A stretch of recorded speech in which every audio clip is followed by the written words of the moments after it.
Can we talk about Liverpool v Real Madrid? Can we talk about PSG v Bayern? Absolutely. Because, guys, we're going to start with Liverpool v Real Madrid. Because I'm here to tell you right now, we just witnessed a schooling. We just witnessed a schooling. Liverpool took Real Madrid to the cleaners today. Now, 1-0, you may look at it and think, oh, how can 1-0 be a schooling? No. If you watch the full game, Liverpool had Real Madrid under the cosh for the whole game, pretty much. For the whole game. Real Madrid started well, but as soon as the fans got behind the Liverpool players, a couple tackles went in, couple challenges, Liverpool were up for it in all departments. Better offensively, better defensively, better midfield control, taking more shots, taking more risks. Liverpool outclassed Real Madrid on the day by far. And Onslaught, let's give him credit because there's a lot of, talk on his name because they haven't having a good season at the moment. Onslaught schooled Xabi Alonso. Xabi Alonso is known to be this new up and coming tactician. I ain't seen it at Real Madrid yet. And I'm just being honest. I ain't seen it at Real Madrid yet. But we're going to get into that. But I want to talk about Liverpool. Now, the statistics is going to make it look even crazier. 15 shots, 10 on target. Because there was a couple long shots. But I'm here to say, if it wasn't for Courtois, who I see as a top 3 goalkeeper I have ever witnessed in my lifetime, this could have been 4-5-0. This could have been 4-5-0. That's how good Courtois was today. And I'm sure it's bringing flashbacks of the Champions League final. Courtois, when he's in the mood, he is virtually unbeatable. When he is in the mood, you have to score like a point-blank range goal. And even then, he's bringing out his feet. He's stopping everything. Absolute freak of nature goalkeeper. I've seen Manuel Neuer. I think that's the best keeper that I've seen for the totality of their careers. Courtois is second for me. Courtois is the second best keeper that I have seen. I didn't get to see Buffon in his peak. I didn't get to see Schmeichel, Oliver Kahn in their peaks. Courtois, special. Absolutely special. But we have to talk about Liverpool for a second, right? I think Liverpool played today with this kind of intensity where I don't know if it was stoked up by the Trent return. I don't know if it's because it's Real Madrid coming to town. But Liverpool played with this kind of intensity that felt like a semi-final of the Champions League. You wouldn't think this is just the 4th game of the group stages. Liverpool played with a fire which caught Madrid completely by surprise. It at points felt like Madrid were looking around and thinking, why are these guys taking it so seriously? That's how much passion, how much energy that they played with. This was today Florian Wirtz's best performance. Now, did he get a GA off it? Whatever people want to say. His performance today was very, very good. The interlinking with Ekitike, the getting down the side. This was more like the Florian Wirtz that we want to see. Now, Premier League is a different kind of proposition with the athleticism, the pace of the game. And his best performances have been in Europe. So we know he's got that continental quality. Now it's about bringing it into the domestic phase. But today was his best game. Dropping in the gaps, running in beyond, getting on the ball in dangerous areas, just linking well. I thought he was brilliant today. Brilliant. Ekitike showed a nice 9 roll. Now, he didn't get his goal, but he was holding up the ball well. Salah wasn't his best game. He was trying a few things, almost created the chance at the end for Gakpo. But even for Salah, it was a quiet game. It was a quiet game to an extent. I thought Dominic Szoboszlai today was the engine of the team. I think Dominic Szoboszlai, this season, he's growing every single game to becoming Liverpool's arguably their most important midfielder. And to think that at the start of the season, people were probably thinking it's going to be Gravenberch, McAllister, and Florian Wirtz in the 10. Szoboszlai, find your way. He started the season even playing at right back. But he is now in that number 8, and he is looking like, I dare to say it, he's looking like Steven Gerrard light. He is looking like Steven Gerrard light. The way he's peppering off shots, the way he's getting about the pitch, the athleticism that he's adding to that Liverpool midfield. I think he's having a really good season, and I think he's such an important player for Liverpool now, a key player, and I'm waiting for the mainstream media to really get onto that. Because I think, there's often so much talk about Salah, so much talk about Van Dijk, Alisson's and stuff. I think it's time to talk about Szoboszlai for somebody that's having a really prominent season, a really good season, and he had a really good game today. That was a midfield with Jude Bellingham, Camavinga, Tchouaméni. I didn't see them. What did Thierry Henry said? I didn't see no Ronaldinho. I didn't see Samuel Eto'o. You know what I saw? Henry Klassen. That's like what I said.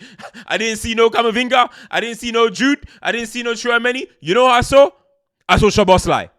That is the damn truth. I saw Szoboszlai today peppering shots. Courtois making some wonder saves from some of his efforts. But overall, you look at Real Madrid. Wait. Whoa. Ache.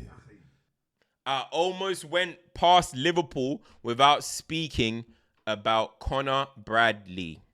Now, Conor Bradley looked and said, oh, you lot brought in Frimpong. All right, cool.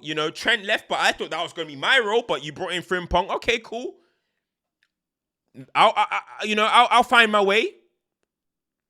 Oh, but Trent is coming back to town. Oh, you're going to bring Trent onto my turf now. This is my home now. He's going to be watching. All right, let me show you a proper right back display. He said, yeah, all this talk about I'm home and what? I took that personally.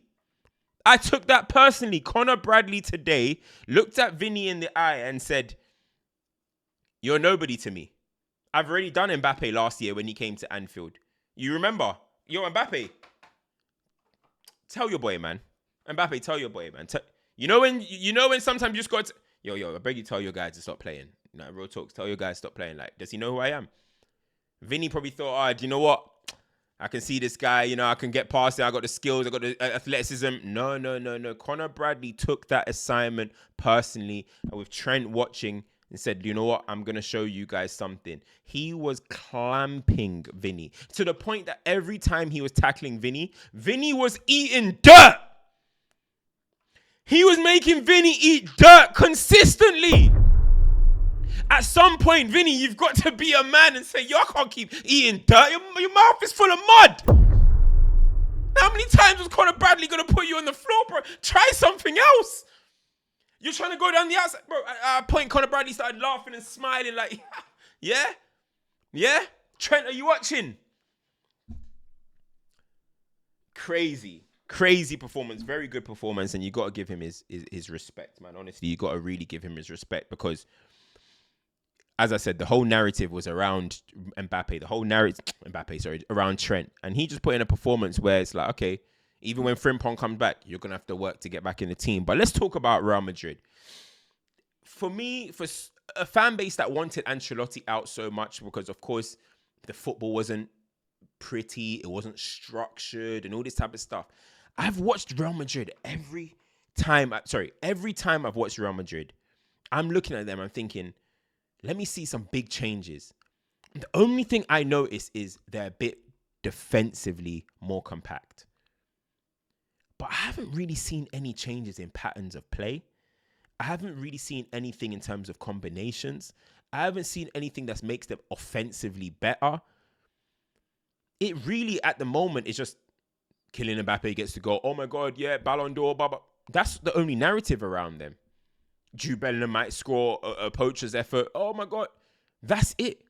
I looked at them today and they looked like a bunch of strangers on the pitch. It looked like what people say Ancelotti's football is. And to think that Pep got him and Xabi Alonso is meant to be known for having the structure and having the way. Yes, it's early, but it's many games into the season. I'm still looking at it. I'm thinking, I haven't been impressed with Real Madrid. This is a Liverpool team that are, in a way, kind of on their knees. Yeah, they beat Villa, but they can be got. Clean sheet. A performance like that. Mbappe. This is why, for me, Mbappe is one of the best players in the world. Absolutely. Now, a lot of people can say, oh, it's only one game. He's been doing stuff all season. I still think Mbappe is a left winger. I still think we need to see Mbappe in areas where he can stretch his leg, he can kick the ball down the line and run, he can cut in with more, with the ball moving more. I know he scores a lot of goals because he's killing Mbappe, but this is still why I say not the best version of Mbappe that I've seen. It's not the best version I've seen. It still doesn't feel like PSG Mbappe for me. Now, yes, people can say, look how many goals he's got, blah, blah, blah. GA. When I thought of Kylian Mbappe as a young player, I didn't think this was going to be his final form. I still think at times I'm like, why don't him and Vini swap sometimes? You know, a lot of the times he's not even in the box. Vini's on the ball. He's on the edge of the box. He's not in the box. He's not got that 9 instinct. Yes, he scores goal, but it's still not his. I don't think he loves it. And in games like this, you know, it's not Barcelona where they're putting the line at the halfway line. In games like this, that was food and drink for Vanate. Hey, I might have created something there. For Van Dijk and Konate. Food and drink. But also, that midfield 3. Vini, poor today. I just spoke about how he got his ass locked up. Poor. But that midfield 3, Tchouaméni, Camavinga, and Bellingham. Something's missing there. I look at 3 fantastic athletes there, but I don't see any controller.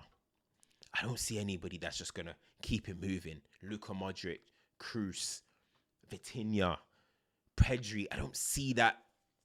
You guys know what I'm talking about. I don't see that. That sauce. I see Jude wanting to score goals. I see Camavinga and Camavinga gets around the pitch but doesn't control the game. Tchouaméni stays in his zones, but I still think we can always get more from Tchouaméni. That midfield need a baller, a controller, a mind, a thinker. That's what I look at when I look at this midfield. But also, Goulet, not the greatest game today, but creativity-wise, Jude's got to offer more creativity-wise. Cama's got to offer more. Even runs beyond. I didn't see guys running beyond Mbappe enough today. I'm looking at that and I'm just like, not moved. Not moved. I thought Alvaro had a good game against Mo Salah.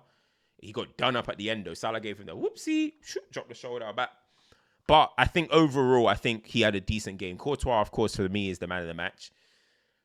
But yeah, man, that's a big result for Liverpool. They're going to move on from that and they're going to be buzzing now. They're going into the City game. You know, we looked at the Aston Villa fixture, City and Madrid as the run of death.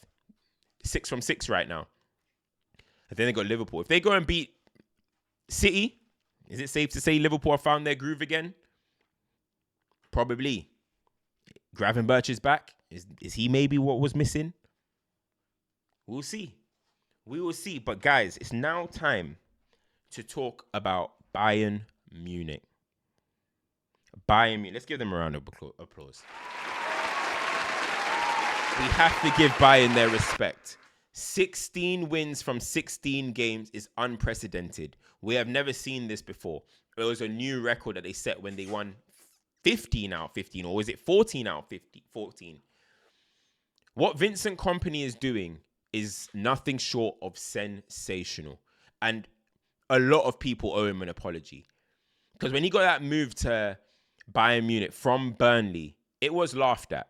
People thought, what? Relegated with Burnley and he's going to Bayern Munich? Are they crazy? Bayern have fell off. This is bizarre. But he took over Thomas Tuchel and he has made this side a better side.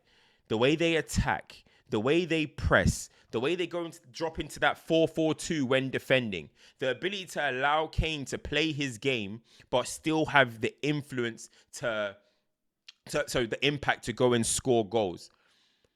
Olise, that front 3, DIAZ, Kane, and Olise is a great front 3. But I just need to give credit to Vincent Kompany, back to Vincent Kompany, because a lot of people, when you look at that Burnley spell, he did historic things in the Championship. Historic.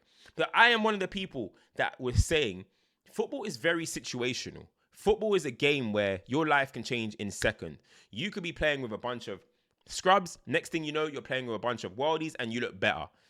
Football is very situational. He had a great side of Burnley in the Championship and did historic things. Comes into the Premier League where you're back at the bottom of the food chain and wasn't good enough to propel. But that doesn't mean you're a bad manager. That doesn't mean you're a bad manager. Now, you take this manager and you put his principles and you put him in Bayern Munich with Kane, with Diaz, with Elise. You now have a perfect record after 16 games. Football is very situational. You see it in basketball all the time. You see a role player who might be the 7th, 8th man on a team. All of a sudden, he goes to a championship roster. He's about the 6th, 7th man coming off the bench, making impact, and he's won a chip. And all of a sudden, you're thinking, hold on a second, that guy was a bum at that team over there. But what they offered, the person, the profile that they bring is just as important. Bayern deserve massive credit. Their directors, they deserve credit for seeing something in Vincent Kompany. Now, I don't want to be... Listen, you guys probably think, oh, can't talk about black stuff again. But Vincent Kompany right now is an inspiration to all young black people who want to be managers one day. And black football players, should I say. There's a lack of them in the game. We've seen some come and not do the greatest, have some good moments, Thierry Henry's, Vieira's, and there's a stigma around it that black people but Vincent Kompany is breaking down doors right now. Breaking down doors. He's doing big things. So I got to give a shout out to Vincent Kompany and Bayern Munich, because right now, them alongside Arsenal are looking at the two best teams in world football. The two best teams in world football. Now, the statistics look crazy for them because the red card that Luis Diaz got, sorry to Hakimi, that looks bad. That might be a season ender. I don't know. Then PSG started getting in, peppering them at the end, and Neuer was big towards the end. But when the game was 11v11, Bayern Munich were comfortably the better team. Comfortably the better team. So big shout out to Kompany. Big shout out to Bayern. As I said, I thought Gnabry was really good today, by the way. I thought Gnabry had a really, really good game. And another person that I want to shout out is Upamecano. Upamecano is such a weird case because he's the type of player that is, I don't know what it was, but every big game that people were watching, he seemed to make blunders and howlers. I remember the Man United game. I remember Man City tie. That might have been one of the worst ties ever. But Upamecano is a good player. Fast, athletic, comfortable on the ball. That is so underrated from him. Upamecano is comfortable on the ball. He can pass. Good in the air. Sweeps well. Reads the game well. But he has had some bozo moments on the big stage. And it's really damaged his reputation. But I think he's building that back up this season. And even last year. I think Upamecano is a really good centre-half. And I'm happy for him. Manuel Neuer still doing it at 30. Let me see how old this guy is. Manuel Neuer is still doing it at 39 years of age. 40 in March. Top goalkeeper. The best I've ever seen.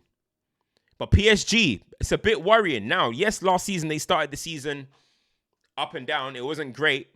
And they went and won the Champions League. But they are getting riddled with a lot of injuries. But it wasn't looking good. PSG, for me, Bayern were comfortably the better team when it mattered. I think they need to find their rhythm again. Dembele went off. Hakimi went off, which is a big concern. But I think PSG are out of rhythm at the moment. But the Champions League season really starts in February. So I'm not going to judge too quickly as they are the winners. I'm going to give them champions respect.